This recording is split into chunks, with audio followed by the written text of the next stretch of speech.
बिस्मिल्लाहिर्रहमानिर्रहीम। अस्सलामु अलैकुम। हम कुर्बानी क्यों करते हैं? इस सवाल का जवाब आज हम इस वीडियो में आपको बताएंगे। कुर्बानी हुक्म खुदाबंदी पर अमल करने के लिए की जाती है।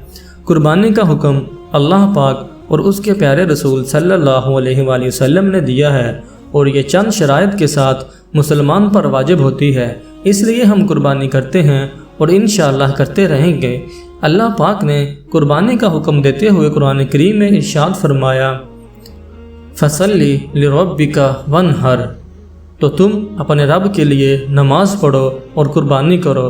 तो इस हुक्म खुदाबंदी पर अमल करने के लिए हम कुर्बानी करते हैं।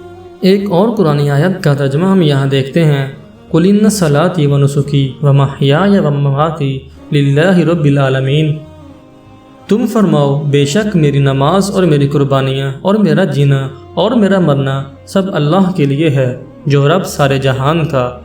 इसी तरह जब नबी करीम सल्लल्लाहु अलैहि वसल्लम की बारगाह में सहाबाए किराम रज़ियल्लाहु अन्हुम ने अर्ज़ की कि ये कुर्बानियाँ क्या हैं, तो आप सल्लल्लाहु अलैहि वसल्लम ने इरशाद फरमाया, सुन्नत अबीकुम इब्राहीम, यानी कुर्बानी करना तुम्हारे बाप इब्राहीम अलैहिस्सलाम का तरीक़ाकार है।